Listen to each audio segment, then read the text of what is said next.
Nero became the Roman emperor at the age of 16. But here's the thing, he wasn't even the real heir. That honor belonged to Britannicus, his 13-year-old stepbrother. You know, the actual son of the previous emperor. Awkward.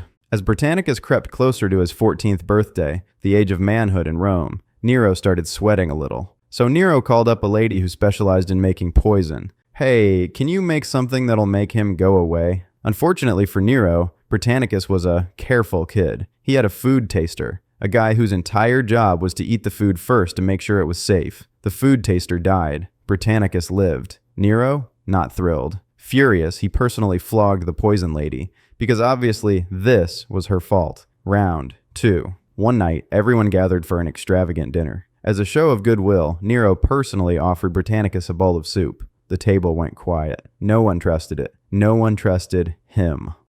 That's rude. I would never poison a child. That would be insane. To prove the point, Britannicus's food taster stepped forward. He tasted the soup. Nothing happened. Just soup. No poison. Now Britannicus takes a sip and goes, "Phew, this soup is way too hot. Can I get some cold water?" And that was the trap. The poison wasn't in the soup. It never had been. It was waiting patiently in the water. Britannicus pours it in, takes a big gulp. Yep, don't be shy, drink all of it. Hydration is important. Britannicus drops right out of his chair. People are gasping. Panic everywhere. Nero, just sitting there, eating grapes. He looks around and goes, "Oh, don't worry about him. He's just having an epileptic fit. Happens all the time." And everyone just accepts that. Dinner continues, and Britannicus, very much dead. So, dessert? Nero had a very cunning, very scheming mother, Agrippina the Younger. She was the one who literally put Nero on the throne. Like, "You're welcome, son." But here was the problem. She was extremely bossy. She told him what to wear, who to date, what rules to make. Basically, she ran Rome in his place. Nero started getting really grumpy about this. He didn't want a bossy mommy anymore. He wanted to do whatever the hell he wanted. So, he came up with a very mean trick. He invited his mommy to a beach party by the ocean. "Mommy, let's be friends again. Here, look, a beautiful shiny boat to sail home in." Aww. Except it was a trick boat. The thing was built like a puzzle, specifically designed to fall apart. The boat drifts out into deep water and the boat explodes into 100 pieces. Welp, problem solved. But guess what? His mommy was a super swimmer. She splashed, she kicked, she swam all the way back to shore. When Nero heard she was still alive, what? I can't even assassinate my own mother correctly. This is humiliating. He was so mad his little boat prank didn't work that he sent soldiers to her house. When they arrived, Agrippina knew exactly who sent them. She reportedly tore open her robe, pointed to her womb, and said, "Strike here, for this is the womb that bore the monster." They stabbed her to death. Nero was married to a very kind lady named Octavia. Everyone in the whole city loved her because she was sweet, gentle, and didn't murder anyone. Unfortunately, Nero also had a mistress, Poppaea Sabina, and she was not very nice. Poppaea leaned in and went, "I want to be the queen. You should send Octavia away." So Nero told Octavia, "Yeah, you can't live in the palace anymore." And the people of Rome, they were furious. They poured into the streets cheering for Octavia, throwing flowers on her statues, shouting, "We love Octavia! Bring her back!" Oh, now everyone loves my wife. Where were these flowers when I married her? Now Nero had to make Octavia look bad in the public's eye. So he trumped up some disgusting, blatantly fake charges. Adultery, treason, the classics. He even tortured Octavia's maids until they gave false confessions against her. Then he banished Octavia far away to a tiny island. Why do I still feel annoyed? So he sent soldiers to the island to make sure she never came back. They tied her up, opened her veins, and just to speed things along, they suffocated her in an incredibly hot steam bath. Her severed head was brought back to Rome as a present for Poppaea. There, problem solved.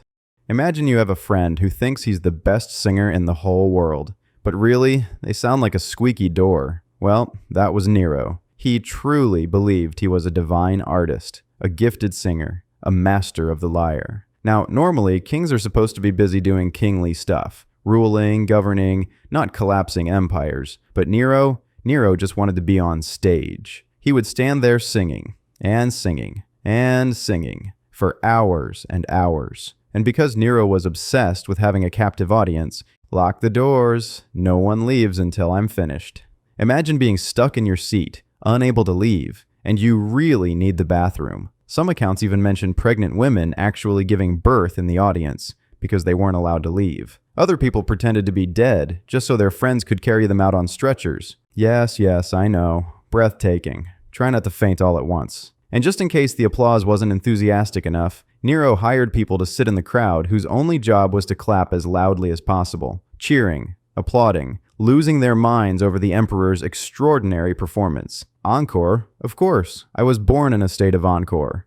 One summer, a huge, terrifying fire tore through the city of Rome. Not a cute campfire, a city-eating, sky-blackening monster. It burned for almost a full week, destroying nearly 70% of the city. Now, you've probably heard the famous line about Nero fiddling while Rome burned. That part? Probably a myth. What came after the fire, though? Unfortunately, very real. Whispers spread that Nero had ordered the fire himself to clear space for a brand new palace. Nero was furious when he heard this. Excuse me? I wasn't even there. I have an alibi. Besides, if I wanted Rome burned, it would have been way more dramatic. Still, try explaining that to an angry, homeless population. Nero desperately needed someone else to blame. Alright, relax. We need a villain. Someone weird. Someone no one will miss. And oh look, there just happened to be a small, misunderstood religious group already viewed with suspicion. The Christians. They met in secret. They refused to worship Roman gods. People already thought they were weird. Nero didn't just punish them. He turned their deaths into entertainment for Rome. Some were sewn into animal skins and torn apart by dogs.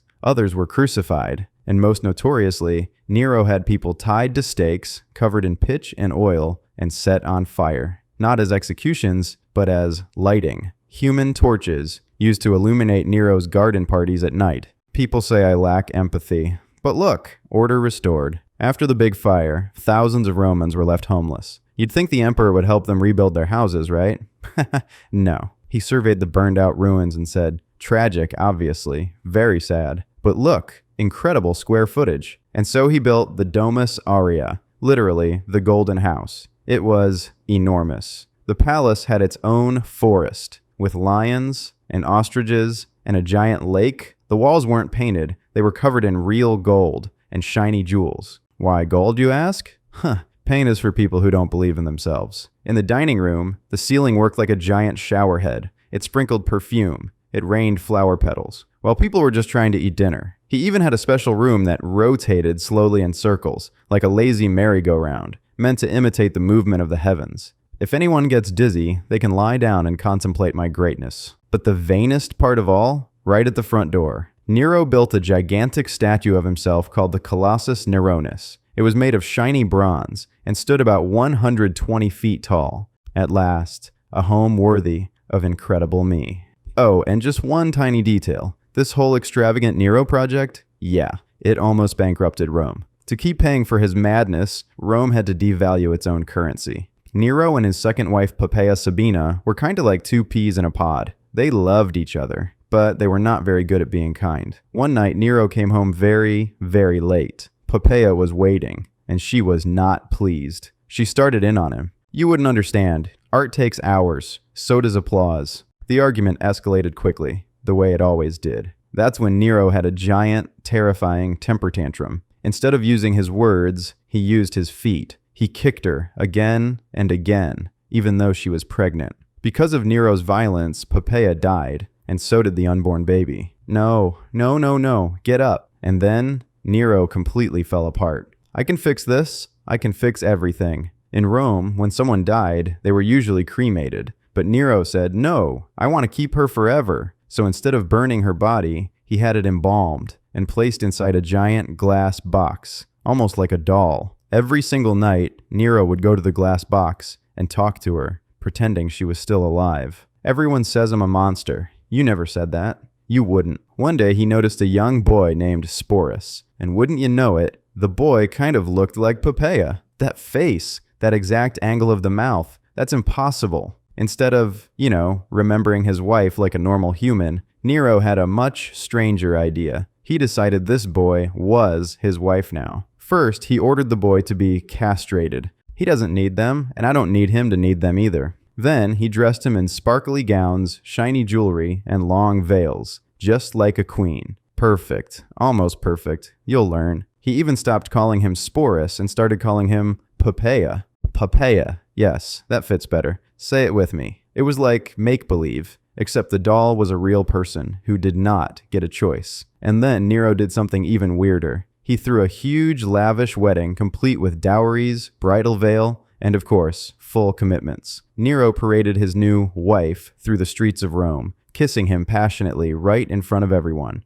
Look at them staring. They're jealous. They always were. By now, the Roman elite had it. The extravagance, the murders, the fires, the bizarre marriages. It was too much. So they made a secret plan to take his crown away. But somebody snitched. When Nero found out, he went completely bananas. I knew it. I felt it. I trusted too many people. He wasn't just mad at the people in the plan. He was mad at everyone. He started pointing fingers like, "You're in trouble. You're in trouble. You're in trouble too." And the saddest part, what he did to Seneca. Seneca was a wise old man. He had actually been Nero's teacher when Nero was a little boy. He tried to teach him kindness, patience, self-control. Nero didn't take any of that. He always looked at me like he was disappointed. Even though Seneca probably didn't know anything about the conspiracy, Nero was too scared to trust anyone. Seneca was ordered to die. And tell him to do it properly. He always cared about doing things properly. And Seneca, being Seneca, calmly opened his veins in a warm bath as he slowly bled to death. You can only rule through terror for so long. By 68 AD, the Roman Empire was starting to crack. Governors in Gaul revolted, then Spain. Their legions began marching toward Rome. Gaul? Spain?